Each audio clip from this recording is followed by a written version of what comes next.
Please have mercy on me. Take it easy on my heart. You good, Junie? Yes. I'm hungry. Can we go eat, please? Okay. Like position-wise? Yes, you're fine, Junie. I need you to be quiet. We should be good. Thank you and welcome to Chop Notes. Today we're going to talk about masturbation and the negative impacts to your life because of it. Today's guest is going to be this apparition.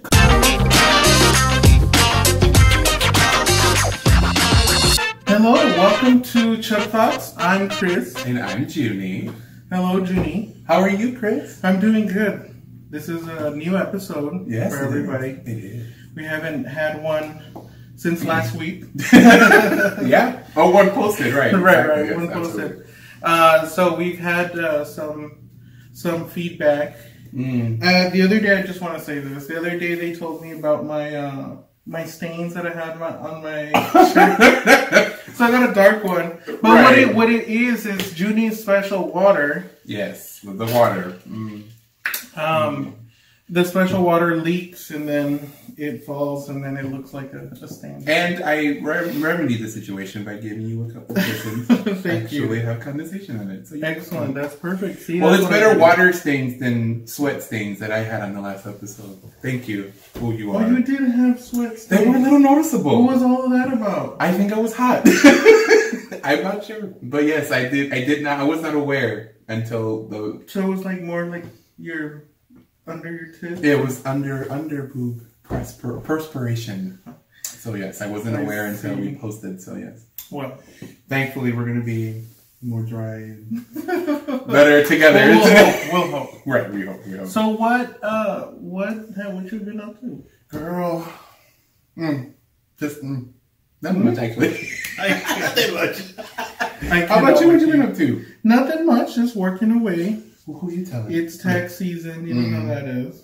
Yeah, I do know how that is, but they don't know how that is. You know, and I have to create all these W-2s for these employees. They're calling me, bugging me. Where's my W-2? For those who don't know, Chris runs a family business, and he is the jack of all trades for their business. So he deals with a lot of the financials and stuff like that. So he's preparing for the end of year and W-2s and all that. So it's usually a fun year to be around him.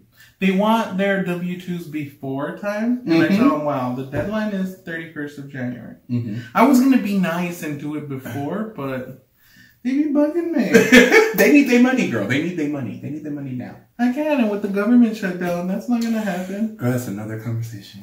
Anyway, we're not a non-political show. Right, we're non-political. We try to be. Today. We're non-political today. Anyway, today is a great day for our episode. We're going to be talking about, this is the first sexual... So it would be more risque. So all the mamas and their mom opinion, mom, please change the channel now. We're going to give everybody about 5 seconds to change the channel. This is not appropriate for kids. This is not appropriate for mama. No mama opinions. If you have any is that enough time? No, I'm saying like it's 5 seconds. 1, 2, 3. Okay. So everybody who's here now is locked in. You cannot go anywhere. This is like our sex dungeon.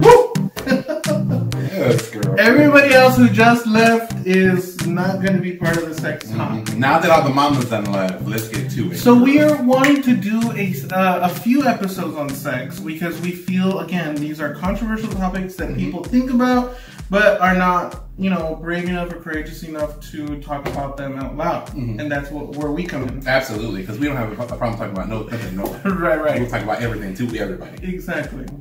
But this topic will be sexual, and it's called sexual positivity. Right, or sex positivity. Sex positivity is more accurate. What the heck is that, Jenny? So, sex positivity. I am so looking forward to talking this conversation because it really touches home and near to my soul and my spirit.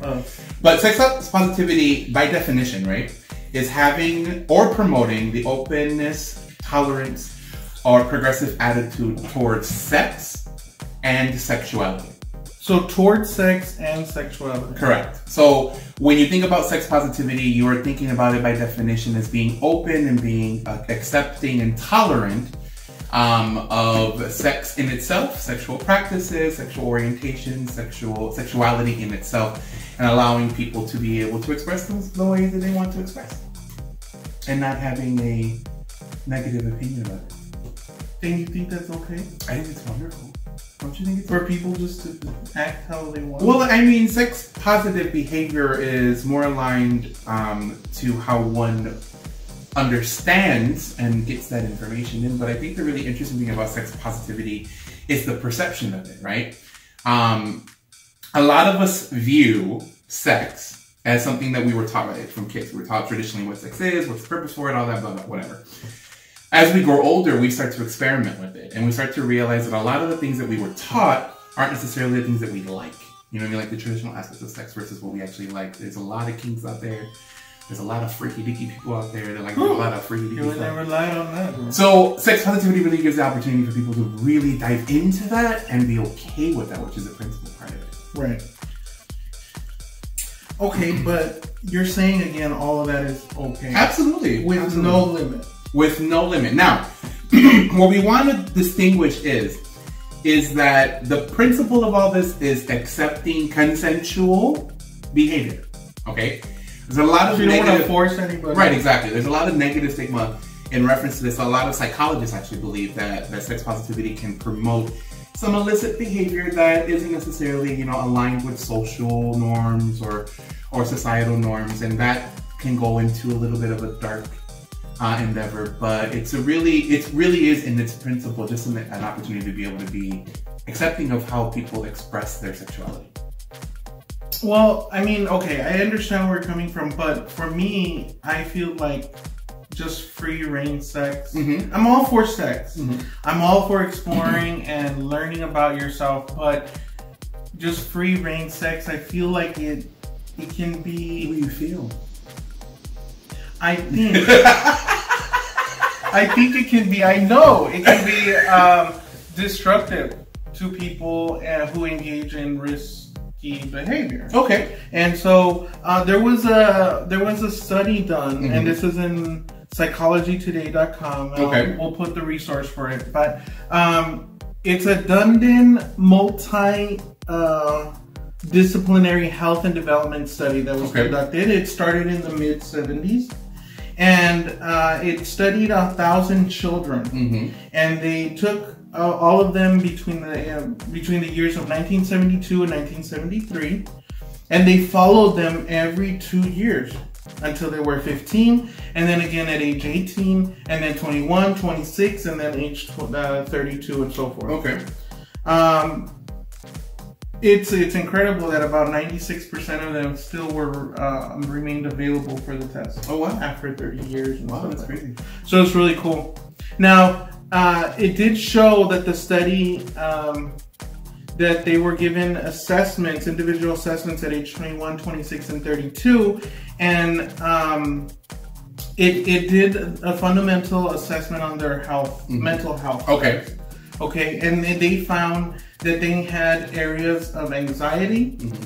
and they had areas of depression, and they wanted to find what was kind of the link for that. And they found that in a lot of them was two things that were in common. Mm-hmm. Substance abuse, like cannabis and alcohol. Okay. And the other was multiple partners. Okay. And so they're not correlating the fact that if you drink or you have dependency on these substances, that you're going to have multiple partners or you're going to become more promiscuous. It's just saying that people, and it's also not saying that people who do these things end up with anxiety and depression. Right. It's just saying people who actually engage in these types of behaviors happen to have that anxiety and depression. I see. Over this 1,000 children that they monitored over 32 years. So, what was the conclusion? The conclusion is saying that it's possible that people might suppress certain anxieties or mental issues by having substance abuse or being dependent on something to kind of escape. And so they're saying that you could either use alcohol or getting high or having sex with many people to establish a euphoria that removes you from your anxiety and depression. Yeah, I mean, I would agree. I mean, I think any of us who engage in sexual behavior know that the moments that you have leading up to sexual intercourse, the moments during intercourse, and even some of the moments afterwards, that euphoria that you feel really does provide an escape from whatever is happening. I mean, I don't know if you, but I know tons of people who use sex as a way to be able to make themselves feel good about themselves. You know I think most of them do. Yeah, I mean, if not everyone. I mean, everyone enjoys the sexual encounter, not necessarily just because of the actual result of sex, but because of the endeavor in itself. The really interesting thing is that the same website, Psychology Today, talks about, they dropped a article in November of 2015. And this article talks about sex positivity and talks about the clinical aspect of sex positivity, right? Because there are multiple things that you need to take into consideration that would make behavior fall in line with sex positivity. And a lot of sexual therapists feel that a lot of the behaviors that are being classified under sex positive behavior is actually not. It's actually something that is detrimental to the individual. Kind of similar to what you're saying, where they fall in line with these behaviors because they're looking for an escape. And a couple things I wanted to read off about that was what entails or what encompasses sex positive behavior is understanding and accepting, right? But also freedom to be able to express, to share their own sexual thoughts and feelings and fantasies, so being allowed to do that. Also the freedom to engage in healthy modes of sexual activity, and that's the emphasis, healthy modes of sexual activity. And so you're not necessarily promoting being promiscuous. Right. That's also the debate of understanding that sex positivity doesn't necessarily mean promiscuity. It just means being able to practice and share what you want and what you feel is appropriate for you. And fulfill any fantasy. Yeah, absolutely. So if you're the type of person that wants to, and I use this as a gross, exaggeration or extreme example, but if you want to, get it in with the puppy, you can get it in with the puppy as long as it's healthy. What do you mean a puppy? A puppy, a dog. Like an actual that one, yes. Or I'm not talking about the euphemism or the role, the role within the community. No, but I mean that would be kind of like the animal abuse in my. Well, I mean, yes, the animal is not going to have consent. I agree. I agree, and again, I use that as a gross example. That's a bestiality. But what the movement or what the viewpoint of that is that being able to be okay with that. Now, how you express it, the next point, is the freedom to express in a healthy way. How can you express that in a healthy way? You don't want to have sex with an animal, obviously, but being able to talk about it, being able to express it, and be able to role-playing. Right, and the means of a healthy way of expressing that. You don't, and now, unfortunately, there are instances where people need or would take that to the extreme. But being okay with saying, you know what, I like to have sex with my dog in my head. And if I have a partner who is accepting of that, then we can within a healthy means. And you don't think it's a source of mental illness? Well, a lot of psychologists believe that that's the case, that it's because of some mental disalignment. I don't necessarily view sex positivity as a mental distortion. I think how we perceive sex positivity is just an indication of how society has trained us to think about sex. If we were to open the doors to sex, now, I'm saying this with a disclaimer. I don't necessarily agree with the extremes of sexual practice and behavior. All I'm saying is that it is okay for us to think and feel these ways. How we express them is up to us, and that's where the healthy expressions that come into place. Okay, so I understand you exploring your fantasies in a healthy way, in a legal way. Right, of course, yes, of course. All the above, girl. And in a consenting way. So if it's with an animal, they can't consent, you can't have sex. Right. But some might argue otherwise. Well, that's there are people that they marry their dogs. I can't. I cannot. But I understand the point of exploring your fantasies. Yeah, and being allowed. And this is the best part about that. It's that it's an allowance. You are not hindered to not be able to express how you feel. It's how you actually act on that causes, the one way or the other. So what about slut shaming? So slut shaming is a really interesting fact, a little interesting aspect of sex positivity. Slut shaming is something that's done to others who happen to be a little more boisterous or vocal about their sexual encounter, their sexual behavior, all that stuff. In Everyday Feminists, all right, there was an article that was dropped in August of 2016 in Everyday Feminists. It's an online source that compares sex positivity with sex negativity in reference to slut shaming. Now, in the scope of this, right, how feminists view sex positivity, it's an affirmation that you can be sexual and allowed to do that in a healthy way, again, demonstrating your sexual behavior, your sexual desires in a healthy way, without any shame or stigma, right? And also affirming that the choices that you make are going to be accepted as long as they fall within that scope, right? Everything has to be consensual, everything has to be legal, all of those things. So the feminist view on sex positivity aligns with the psychological view, but the interesting thing is that it pertains specifically to how women behave with sexual encounters and with sexual behavior. And slut shaming is something that, you know, not only falls within the heterosexual spectrum, but also in the homosexual one. How many guys do you know? How many friends do we know? When you talk about certain endeavors or certain, you know, behaviors that you've done individually or have you heard of, where that's the immediate, like, oh, girl, you's a hoe. Like, you know what I mean? Like that kind of thing. So I think that the really awesome thing about... You think that they shouldn't? I think that everyone is entitled to their opinion, right? We're all given the right to have our opinion. But it doesn't make you wrong if you don't align to that opinion.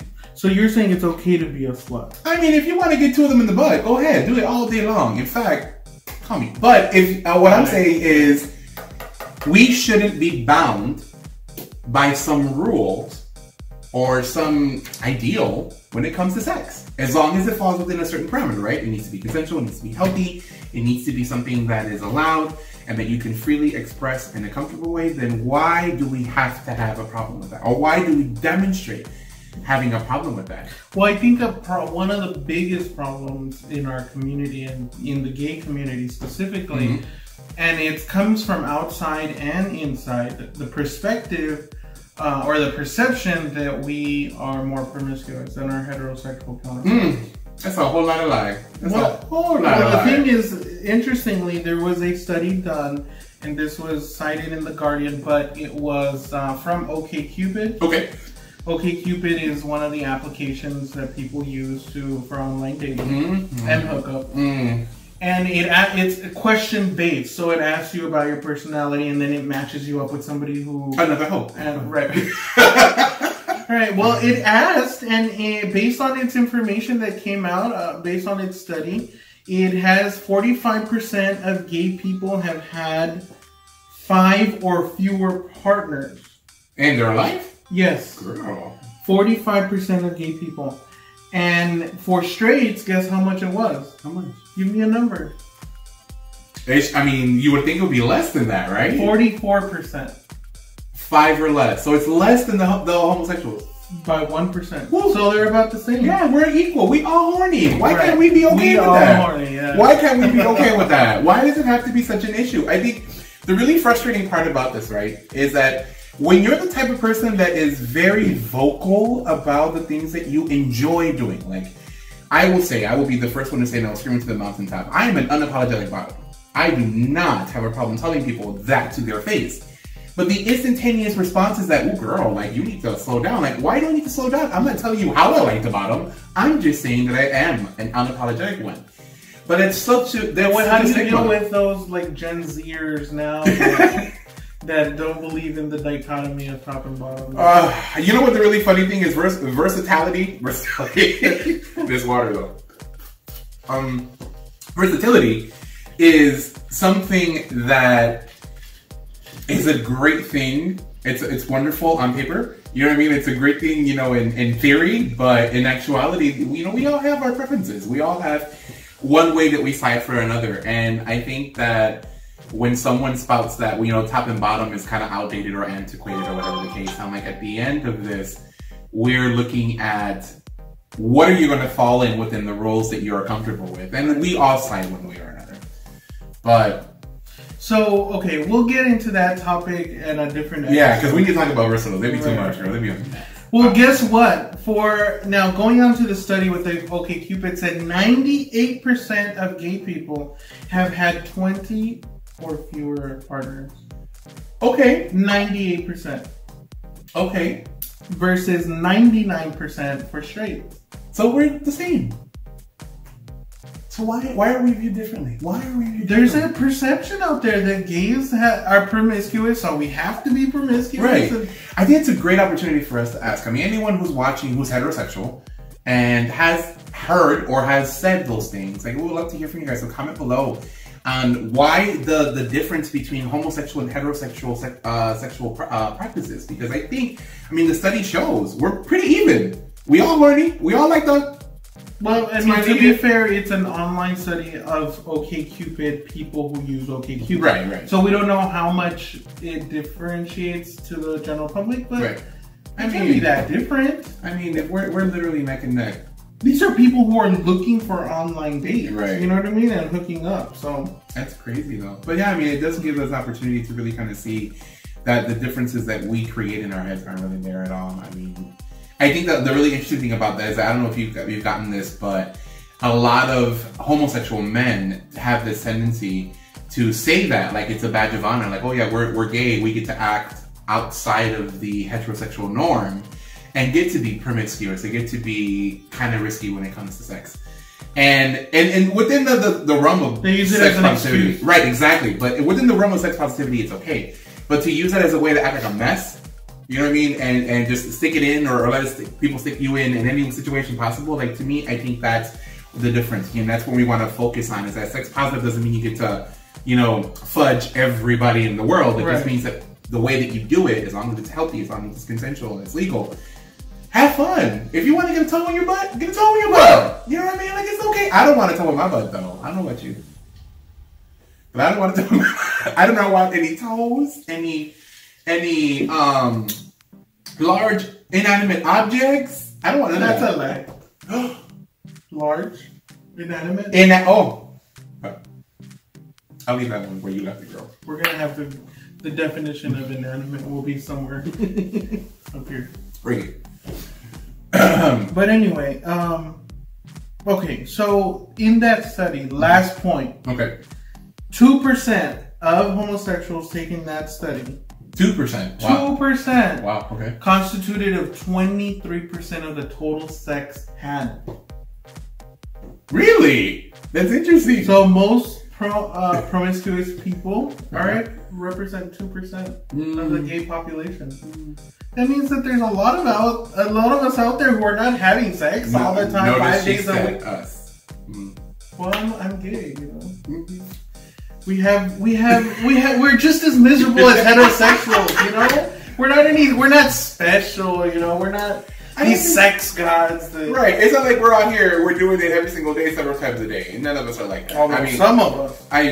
Some of us who have the opportunity, time, and effort to be able to do it, well, of course. And the resources. Yeah, the resources. We cannot forget the resources. But, I mean, it's interesting, just that thought. And to think that perception drives a lot of the conflicts that we have, not only mutually within the heterosexual and homosexual communities, but just within our own individual communities. Like, how many chubs do you know are viewed with stigma because of the way that they interact, you know, because they're more assertive, or because they're more vocal, or because they're more aggressive when it comes to sexual practices. They're viewed like, oh God, girl, like, you need to calm down.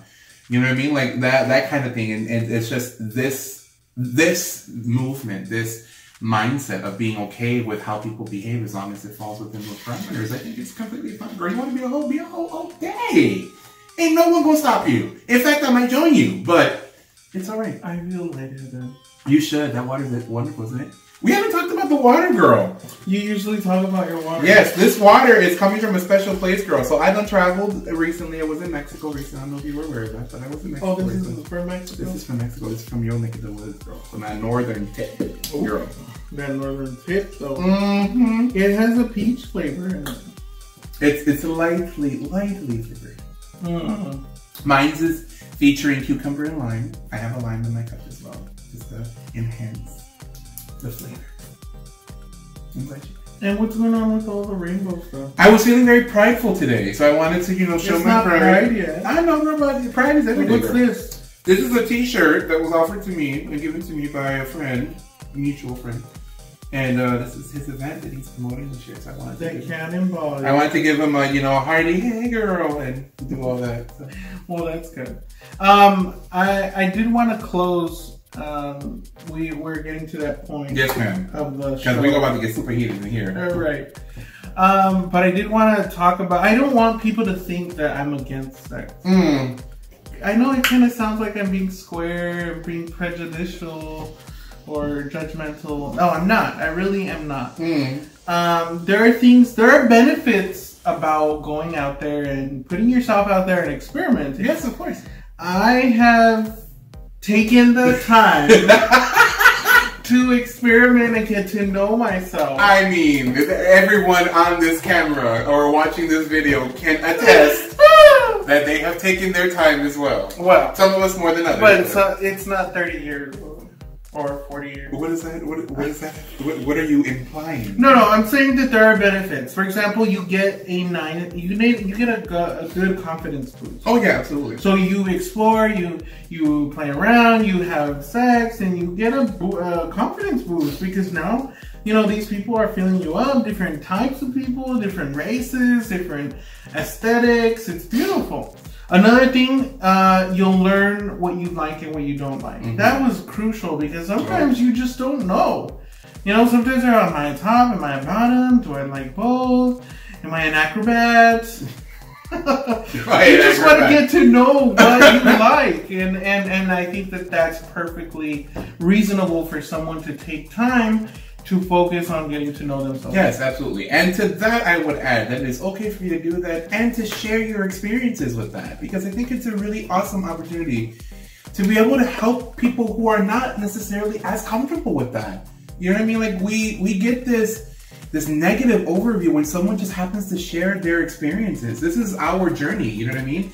And our journey can help someone else, so why not share that? You know what I mean? Why not share how you make this man come so hard in his panties? Like, say it, girl. I need you to say something about it.